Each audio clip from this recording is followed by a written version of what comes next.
First phase 1 ప్రతి ఇంటికి ఇల్లు ఉండాలా, ఇంటి జాగా ఉండాలా, టాయిలెట్ ఉండాలా, గ్యాస్ ఇవ్వాలా, 3 సిలిండర్లు ఉచితంగా ఇస్తాం. గ్యాస్ కూడా pipe line gas PNG is better than LPG. నేను పిఎన్జి పోతున్నా. ఇప్పుడు పిఎన్జి 3 గ్యాస్ ఎంత వస్తే అంత డబ్బులు వాళ్ళకే ఇస్తా. 15-20% తగ్గుతుంది. పైప్ లైన్లో ఎప్పుడు కావాలంటే అప్పుడు వాడుకుంటాడు పిఎన్జి అయితే. ఇంకా గ్యాస్కు బుక్ చేసుకునే పని లేదు, కరెంటు మార్గం వాడుకుంటాడు. తర్వాత మీకు అక్కడికి వచ్చినప్పుడు పవర్ ఇస్తాం, tap water, every home tap water ఇస్తాం. ఇప్పుడు దీంతో మీకు ఏమైంది, ఆల్మోస్ట్ ఆల్ ఎవ్రీథింగ్ ఒక వ్యక్తికి కావాల్సిన అవసరాలన్నీ ప్రొవైడ్ చేస్తాం. ఆ village habitation, beautiful cement road, drainage, street lights, waste నుంచి ఏదైతే గార్బేజ్ చేయడం కోసం చెత్త కలెక్షన్ ఇంట్లో నుంచి దాన్ని గార్బేజ్ని తీసుకుపోయి కాంపోస్ట్ చేయడం, మళ్ళా పొలాలకు ఉపయోగించడం, ప్రతి ఒక్క ఊరిని పరిశుభ్రమైన village. Then natural farming. Natural ఫార్మింగ్లో పండిన పంట నీ ఆరోగ్యానికి చాలా భరోసా. నువ్వు హాస్పిటల్ పోయి తగ్గుతుంది, మీనింగ్ఫుల్ లైఫ్ ఉంటుంది. ఇంట్లో పైన కరెంట్ ఉత్పత్తి చేస్తున్నావు, నీ వెహికల్కి నువ్వే ఛార్జ్. నేను అడిగాను మా ఊర్లో పోయి, మా ఊర్లో కూడా 6-7 వెహికల్స్ ఉన్నాయి, 10 వెహికల్స్ కార్లు ఉన్నాయి. పక్క ఊర్లో ఇంకొక 10 ఉన్నాయన్నారు, ఇంకొక ఊర్లో చూసి 20-30 ఉన్నాయన్నారు. పిల్లలు చదువుకున్నాక వాళ్లే పంపించేస్తున్నారు. ఇప్పుడు నేను చెప్పేసిన పాలసీలో ఇంటి పైన పెట్టుకుంటే కార్ ఛార్జ్ చేసుకో, నీకు ఖర్చు లేదు. You go anywhere and come back. సైకిల్కి చేసుకో ఛార్జింగ్, స్కూటర్కి చేసుకో. నేను 200 యూనిట్లు అందరికీ ఫ్రీగా ఇస్తున్నా. 300 యూనిట్లు 78,000 ఇస్తాం సబ్సిడీ. మిగిలింది నువ్వు బారో చేసుకుని నువ్వే పే చేసుకో, కరెంట్ ఛార్జీలు కట్టే పని లేదు. లేదు నేనే ఇస్తా, తిరిగి కరెంట్ మాకి ఆ మిగిలిన కరెంట్ ఛార్జీలు కట్టే పరిస్థితి ఉండదు. ఆ డబ్బులు తీరే వరకు అడ్జస్ట్ చేసుకుంటాం, తర్వాత మీకే ఇస్తాం అసెట్.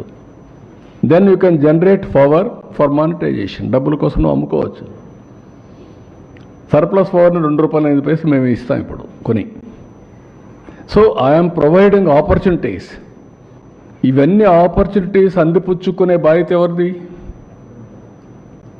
స్టేక్ హోల్డర్స్ది, ప్రజలది. వాళ్ళని మోటివేట్ చేసే బాధ్యత ఎమ్మెల్యేలది, ఎంపీలది, మీడియాది. మీరేంటంటే నెగిటివ్ వార్తలు రాయడమే మీకు అలవాటు అయిపోయింది. పాజిటివ్ వార్త అంటే దానికి మసాలా లేదు, ఎవడు చూడడు, టేకర్స్ లేరు. సిబిఎన్ని ఏదో తిడితే సీఎం అని తిట్టాడు గొప్పోడు అని మీరు పెద్ద వార్త దానికి. That is the problem.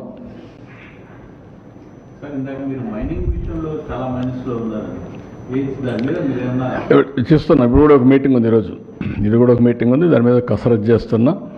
Last year ఇంకా మొత్తం అస్తవ్యస్తం చేశారు, అవన్నీ కూడా కసరత్తు చేసి విల్ స్టిమ్లైన్.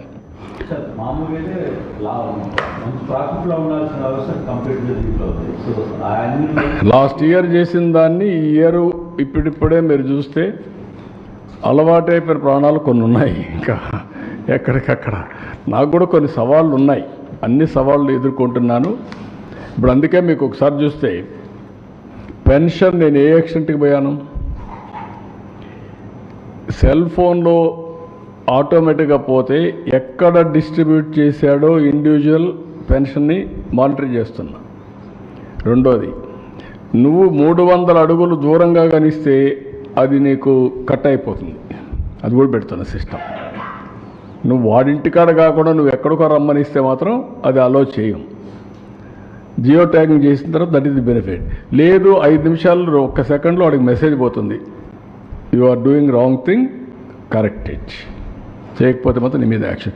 మళ్ళీ మధ్యాహ్నం వరకు ఏం చేస్తున్నాను, ఐవీఆర్ఎస్ అడుగుతున్నా, నీకు పెన్షన్ కరెక్ట్గా వచ్చిందా, డబ్బులు అడిగారా, అవినీతి ఉందా.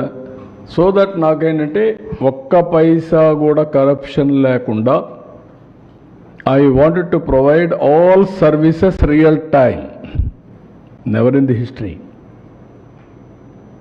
ప్యాడీ ప్రొక్యూర్మెంట్ ఉంది, రైతు వచ్చాడు, వస్తానే నా ప్యాడీ ఉంది తీసుకోమంటున్నాడు. తీసుకోమంటే శాంపుల్స్ తీస్తున్నాం, అక్కడ మాయిశ్చర్ టెస్ట్ చేస్తున్నాం, దెన్ ఆర్డర్ ఇస్తున్నాడు. నేరుగా రైస్ మిల్కి వెళ్తుంది. రైస్ మిల్లో ఏంటి, ఆటోమేటిక్గా మళ్ళీ మాయిశ్చరు టెస్ట్ చేస్తారు. రెండు టాలీ కావాలి. మెషిన్ క్యాలిబ్రేషన్లో కూడా ప్రాబ్లం ఉంటే వెయిట్స్ అండ్ మెజర్స్ని మళ్ళీ స్ట్రీమ్లైన్ చేస్తున్నా ఒకటే మెషిన్ ఇస్తాం. అది అయిన తర్వాత నేను IVRS అడుగుతున్నా. వాడు పేమెంట్ అవుతుంది, అన్లోడ్ చేస్తాడు, వాడు తీసుకున్నట్టు పెడితే నెక్స్ట్ మూమెంట్లో